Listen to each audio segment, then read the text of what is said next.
What's up, Warriors fans? Welcome to Warriors Latest. I am your host, Max Arizin. As always, like, subscribe, and hit that notification bell if you like what you hear, as I do post new Warriors videos daily. Now, I want to say for the last few weeks, I've been getting a lot of comments and just new uh, new rumors coming out regarding the Warriors' potential signings. And one of the guys that you keep pointing out is Thomas Bryant. Now, for me, Thomas Bryant has always, like, just from what I've known, and I haven't really known a lot, but he's always been that perennial backup from his time with the Lakers in 2017-18, his time with the Wizards as sort of a backup slash half or part time starter, and he never really did much there. Then his time with the Lakers again, moving to the Nuggets, moving to Miami for a bit, and then over to Indiana. And I didn't think much of it just because he's a backup. He's never really done anything as a starter, but the more I looked into it, the more I realized he can be a real asset to the Warriors since he's still a free agent. Now we know he supposedly signed a deal with a EuroLeague team, but looking at his overall body of work, he can be a valuable asset. Now I looked at him. He does have championship pedigree. He won a title with Denver in 2023 and was most recently part of Indiana's title run this past season. So I do like that he has that. But the biggest thing that just shot out to me is the fact that he has a 7'6" wingspan. As a 6'10" center, that just says a lot. Now we know off the bat the starting center is going to be Al Horford once the Kuminga thing gets resolved and the Warriors start signing their free agents. Now, after that though, we've got a lot of room to work with, and Thomas Bryant bringing him in helps with that room because we look at it. All right, we're not sending players away like say Moses Moody or Buddy Hield in exchange to get a center like Nikolai Vucevic, who I personally like. We're signing a guy to a minimum deal as sort of a win now move. And he has that championship pedigree. Now, with him on board and having, like, all right, Horford's going to play what? 20 to 25 minutes at most. So you need another center that can play 20 to 25 minutes, or let's just say 15 to 20 minutes, just to round things out, because we don't know if Horford is going to play as much as he can, because he's 39 years old. He's going to be 40. Yes, he stretches the floor, but I'm not entirely sure what he's got left. But with Thomas Bryant, I honestly believe we may finally have that guy in the middle who can at least bruise and body up some of the bigger guys. With that wingspan, he can be a force in the middle that the Warriors have been lacking since the days of Zaza, Andrew Bogut, and so on and so forth. So I do like it that way. And now that he's still available, I mean, we don't know if that EuroLeague deal is going to go through. It has an NBA opt-out clause. So I'd like the idea of the Warriors bringing him on. Maybe he could get a block or two a game and be that defensive presence in the middle that the Warriors have been lacking.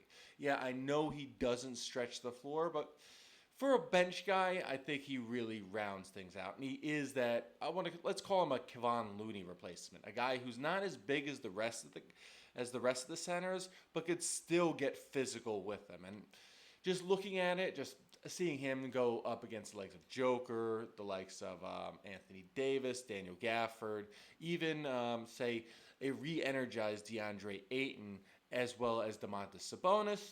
I like our chances. We have Horford stretching the floor, moving things around, and then once Horford gets tired, you bring Thomas Bryant in and have sort of a guy who can grab rebounds and then just pass it back out to Steph or Buddy Hield or anybody who could hit an open shot. More on that.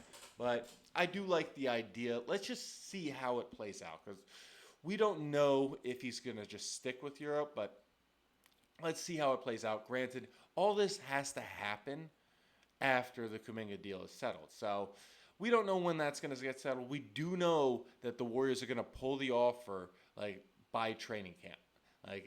They're going to be like, hey, you're either taking this 2-year deal or you're signing the qualifying offer. So we know it's something like this, like a move for Thomas Bryant, is going to happen in the coming weeks. So that I'm very happy about.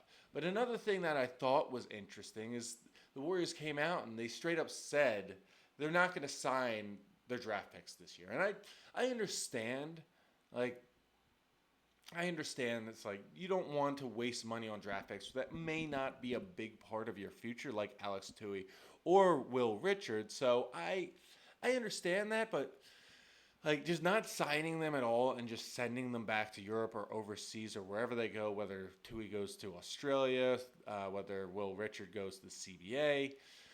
I would prefer the Warriors just sign them to Exhibit 10 deals just to keep their rights within the NBA. Now, I'm not completely privy to all the specifics of the CBA or the new CBA's contracts, but I want the Warriors to like at least send their guys down to Santa Cruz and have them develop there. Look, neither of these guys are NBA ready. They are going to need a little seasoning, but having them season overseas where you can't monitor them 24/7 is just not something I'm really interested in, especially when you're wasting well, let's not call it wasting, spending a draft pick on them because there are several guys that were selected or like selected after them or went undrafted that honestly have higher ceilings in my opinion. You look at R.J. Lewis out of St. John's. He's now over in Boston and is likely going to get some rotation minutes during Boston's, let's call it a gap year. So he's going to have that opportunity to develop and potentially reach his ceiling. So I do like that, but if you're going to select guys with actual draft picks to maintain their rights, you want guys with high ceilings. And if you have guys with high ceilings, you want to at least develop them yourself and not have them go overseas where things could go right or they could go very wrong. So I don't like. I understand it. I don't particularly like it, mostly because we don't get to keep an eye on him. We don't know what Tui or Will Richards are doing in their respective leagues wherever they may sign overseas. So I just would rather have them in the G League, have just a monitor and allow them to, I guess, be integrated into the type of offense that the Warriors run. So they say they get a call up to the main squad. Okay, they're really plug and play guys. As like say there's a lot of injuries. They're just all right. Say there's a lot of injuries. They get called up because the Warriors don't have the money, and Steve Kerr is able to plug and play them in just like they did with Guy Santos as well as Quentin Post, stuff like that. And if you can't plug and play these guys, like, why did you select them in the first place? I mean, you had a lot of potential guys with higher ceilings, like even Eric Dixon out of Villanova. High ceiling guy, senior, but he could have been integrated into the roster and been a valuable asset, but he went undrafted, signed his two-way deal with the Lakers. So I don't get it. I want to see the Warriors at least take these guys, develop them within their minor league system, and then bring them along later in the season should they need the reinforcements and they can't exactly afford to sign guys off the buyout market due to, let's call it cap restrictions, whether they be over the first apron or, God forbid, the second apron. So I don't like the idea of them not at least bringing them in.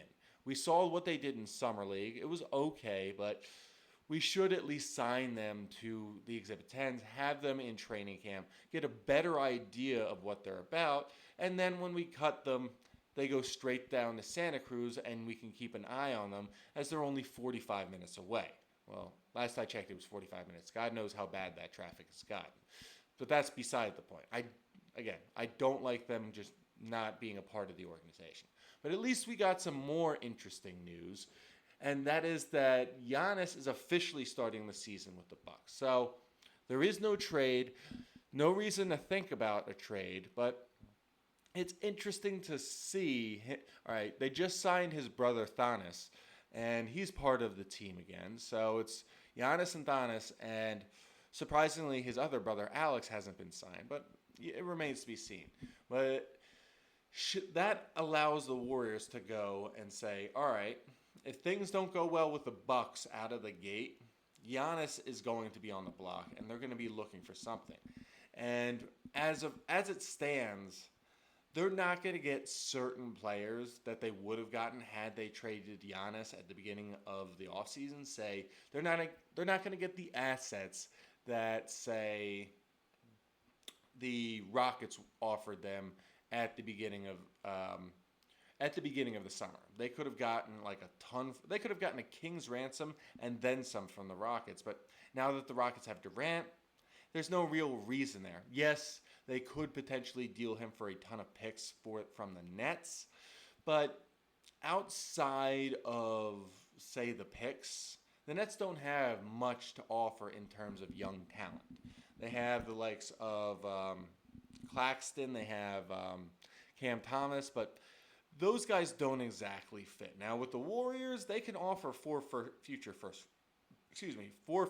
round picks along with young players if Jonathan Kuminga signs his 2-year deal. But that's a big if. So I do see this potentially happening, but it's still a long shot. But at least we know that he's not going to end up with a rival team that creates problems during the playoffs. Now, to round things out, I do like the idea of the Warriors bringing in a solid center to round out that rotation. Like, you have that rotation of Quentin Post, like, say, Thomas Bryant and Al Horford. That is a great 3-man center rotation. You still have one 7-footer in Quentin Post who's still learning. He's trying to learn to stretch the floor, needs to get bigger. Maybe he isn't the guy, like the long-term center solution, but at least he's got the opportunity to learn. We never thought that Kevon Looney was going to be the long-term center solution. We went from, who was it? We went from Bogut over to Zaza Pachulia, and then all the way to Kevon Looney. I mean, supposedly it wasn't even supposed to be Looney. It was supposed to be James Weissman, but that didn't happen. That just went terribly. But I like the idea of having a guy like Thomas Bryant just in that rotation. Creates a defensive presence, which is exactly what the Warriors need. Yes, there isn't really a lot of interior scoring, but defense wins championships, and being able to defend against guys that are much bigger, say like a Joker, say like Isaiah Hartenstein, or even Chet Holmgren, Alperen Sengun, some of the big men over there, that's going to be essential if the Warriors are going to compete, like seriously compete for a championship. So having him is going to be a big plus. Now, with the Giannis thing, again, it still is a pipe dream, but now that it's official he's staying through at least the beginning of the season in Milwaukee, we know that the pipe dream has gotten a little bit bigger in becoming a possibility.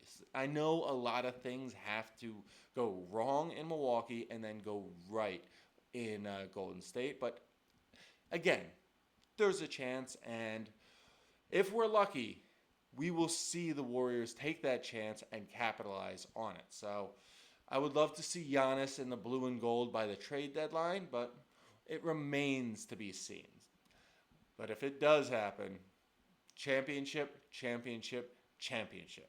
Now that's all we have today for Warriors Latest. As always, like, subscribe, and hit that notification bell. And if you have any other ideas for what the Warriors need to do to add to their roster to be that true title contender, feel free to comment below, as I love hearing your ideas. And as always, go Dubs.